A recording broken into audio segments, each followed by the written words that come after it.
From escalating tensions between the governments of Alberta and B.C. to the perspective of doctors on the direction of Alberta's healthcare system and takeaways from the latest Carney-Trump meeting. Time now for tonight's politics panel. And joining us this evening, former NDP MLA and Cabinet Minister Marg McCuaig-Boyd and John Brennan, political analyst and commentator. Good evening to you both. And let's begin with what is quickly becoming a dominant discussion, the war of words between Premier Danielle Smith and her counterpart in B.C.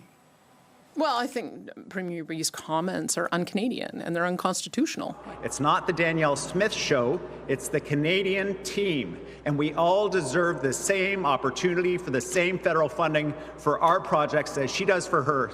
That's not un-Canadian, that is fair. And there is nothing more Canadian than fairness. That is a core national value. Danielle Smith calling on the federal government to scale back contentious regulations and greenlight a pipeline to the coast of BC. David Eby, however, voicing opposition to the proposal, saying it makes no financial or economic sense. Marg, I want to start with you. You could hear some emotion there in David Eby's voice. Now, how comparable are the tensions we're seeing at this point, building to the uncomfortable dynamics between these two provinces when you were in government? Because there was tension back then as well, and pipelines factored into that too. Yeah, they did. I would say we were a little more diplomatic in working with, at that time, Premier Horgan, and, you know, trying to create an understanding of what Alberta wanted. I think her words were pretty divisive yesterday, and that's never good when you're wanting to get along with somebody and, you know, promote your project. But pipelines are an emotional subject, and you know, no matter who talks about them, people have opinions, and it takes a lot of diplomacy to get a project done. John, where Premier Smith is concerned, how much of a redirection might this be from fighting with the federal government to tussling with the neighbor next door? Well, I don't think she's actually looking for a fight with David Eby. I think she legitimately would like to get a new pipeline built between Alberta and the West Coast. But she wasn't helping her case, Michael, by calling David Eby un-Canadian. And then, of course, we saw David Eby's reaction, which was really unhinged and really emotional yesterday. I think it's time for both of them to dial things back. You know, one of the things that Danielle Smith did say yesterday was what Eby was saying is unconstitutional, because as Marg knows, because she was there in the Notley government when Horgan and David Eby did everything they could to try to stop the Trans Mountain Pipeline expansion, the BC government has no jurisdiction over interprovincial pipelines or interprovincial commerce. That is solely the responsibility of the federal government. And also, with regards to the coast, the West Coast, the East Coast, and the Arctic coast are the responsibility of the federal government. The Department of Fisheries and Oceans, the Coast Guard, and the Canadian Navy. And the BC government has none of those things. So David Eby needs to take a step back here and be more reasonable and be prepared to work with Alberta.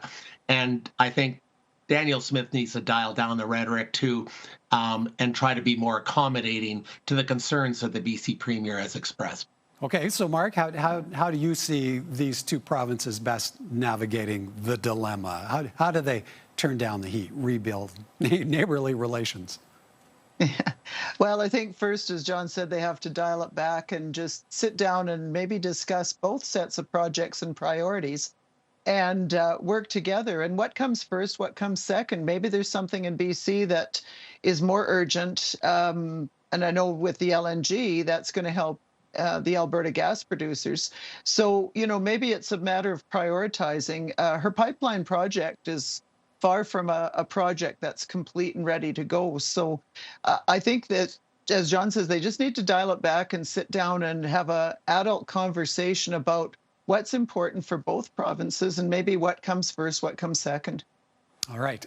Next up for us, we heard from Dr. Shelley Duggan off the top this evening, the outgoing president of the Alberta Medical Association. John, what does Dr. Duggan's assessment on her year in this role of AMA leadership say to you about where things are with Alberta's health system, the impact of the ongoing healthcare overhaul? Well, Michael, it's never a positive thing when you hear the president of the Alberta Medical Association say that our healthcare system is in chaos. Like, that was really disconcerting to hear. And there's absolutely no evidence, Michael, that Danielle Smith's plan, which was to blow up Alberta Health Services and to create 4 new entities, acute care, primary care, long-term care, and mental health and addictions, has actually made the healthcare system better. Or now having 4 health ministers instead of 1 has made the healthcare system better. When most health authorities, not just in Canada, but around the world, are looking at centralizing things, Michael, like we had under Alberta Health Services, rather than creating 4 different silos, which, as Dr. Shelley Duggan said, are not speaking with one another. So it was really disconcerting to hear Dr. Shelley Duggan's analysis of where things are with the healthcare system. And I guess we're just going to have to see where it goes, Michael. Well, and Marg, on that point, what does this say to you about expectations for the road forward in healthcare, the direction the Smith government is taking the province? Well, it's going to be incumbent on them to prove that what they've done is better than what we had. And I worry exactly as Dr. Duggan was saying, that how are they going to work together? How are they going to communicate? How is it going to be seamless for patients to go from one of the systems to the other? And I think that's number one for the 4 ministers, is to get together and map out how this is going to be a better system for the patient, because in their mandate letters, it sounds like patients' experience is number 1. So how are they going to get there? And they need to do that soon. And John, what do you take of the fact that new mandate letters issued to all 4 of those ministers today, and the message those letters carry forward? Well, like I said, Michael, it's just more confusion, because who's actually in charge of the healthcare system in Alberta? The government department that spends the most money. Health, education, and post-secondary education. That's where 2/3 of the provincial budget goes. And nobody really knows who's responsible for Alberta's healthcare system, because we now have 4 health ministers with 4 different silos that they're now responsible for. So I just see it as being more confusion, and I don't think that's good. That's not good for the system. It is certainly not good for the healthcare for Albertans. And I'm really perplexed by why they've done this. It would not surprise me, Michael, if in a couple of years after the next provincial election, whether the UCP wins re-election or the NDP wins, that we see this whole system collapsed again back into Alberta Health Services, so that we have one Alberta Health Government Department. All right. Time for us to take a bit of a break. But when we come back, what to make of the Prime Minister's latest appearance in the Oval Office? More from our politics panel in a moment. Welcome back. There may not have been a deal evident, but compliments were flowing for Prime Minister Mark Carney in the Oval Office Tuesday. He's a world-class leader. He's a man that knows what he wants, and I'm not surprised to see that he won the election and won it substantially, and I would think he's more popular now. He's a good man. He does a great job, and he's a tough negotiator. While there was anticipation of progress in ending tariffs on Canadian goods, talks on a deal are still said to be underway. And CTV News confirming that the canceled Keystone XL pipeline was also raised during the meeting between the 2 leaders. Marg, we'll get to that Keystone XL element in a moment. But first, what do you make of Donald Trump lavishing praise on the Prime Minister? Is there a particular message to be taken away from that? I took it as a very positive message. He's pretty much a straight shooter. If he doesn't like somebody, he says. And I don't think it was forced on him. I think he says what he thinks. And I think Prime Minister Carney has done a good job in creating a relationship, going forward. And, this whole process is a marathon, not a sprint.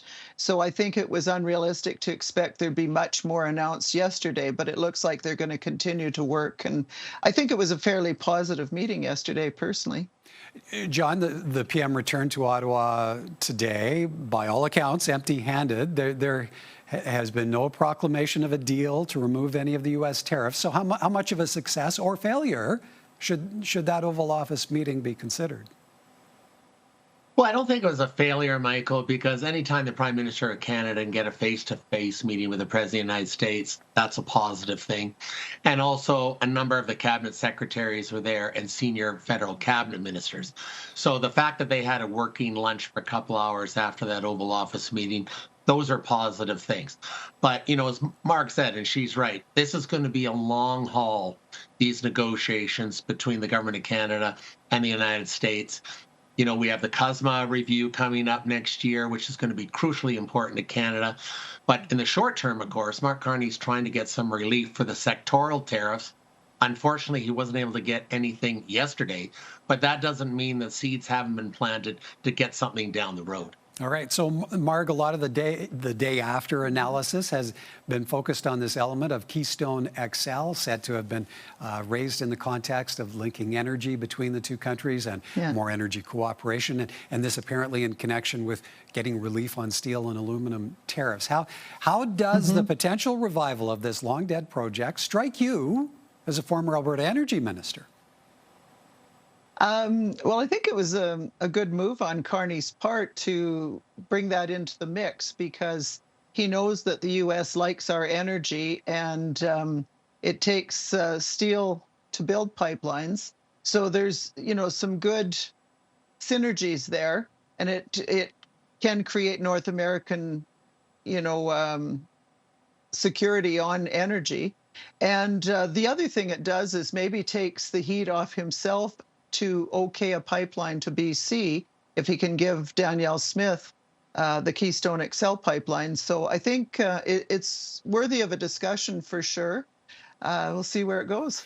John, I'll dive back into that BC element in a second, but should we assume that this particular new development came up in Premier Smith's meeting with the Prime Minister Monday, just before Mark Carney boarded that plane to D.C.? What's your takeaway from Keystone XL suddenly being a talking point? That's a great question, Michael. Of course, we'd all love to know whether or not Mark Carney raised this with Danielle Smith at his meeting on Monday before he went down to Washington. I thought it was a very astute move by Mark Carney. As per usual with Carney, he's playing three-dimensional chess here with Trump. He's trying to find a way to give something that Trump wants so that Carney can get something back. And that's where I see where Keystone comes in. And of course, Michael, Keystone is not that difficult to build if a pipeline company wants to take it on.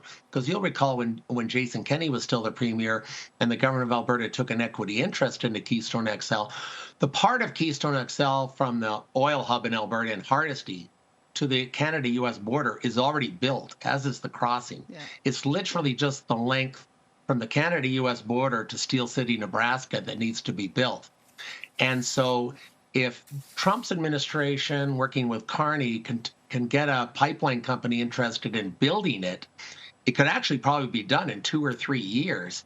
And it would also alleviate the pressure to have to build a new pipeline to BC, or at least a new pipeline to BC right away. So I thought it was a very astute move by Carney, and it'll be very interesting to see where it goes, Michael. Well, and Mark, to pull it back to that point about Jason Kenney and the government's involvement at that time, might this, if say KXL were to move ahead, might this be a way for Alberta to recoup the $1 billion+ invested in equity before the plug was pulled by the Biden administration? It would be one way, because the money you get back and being an equity owner of a pipeline would be good, and it would solve a number of problems that we have in being able to export what we produce. So I think it would be a good move. All right. All right, and John, coming back to that earlier point, last 30 to you. So is this a way for the Carney government to help diffuse those pipeline tensions between Alberta and BC? I think that's the political game that Carney is playing here. We should, though, also note, Michael, if the Keystone XL pipeline went ahead, it would further our dependence on the United States and the American market. And part of the drive to build a new pipeline from Alberta to BC is to lessen that dependence and allow us to send oil to international customers also at a world price, because the price that we get for our heavy oil, Western Canadian Select, is at a discounted price in the United States. So there is that part of the Keystone XL puzzle to discuss as well. Indeed, indeed. Okay, folks, we're out of time. Have to leave it there. Great to see you both. Thank you. Great. Thanks, Michael. Thanks, John.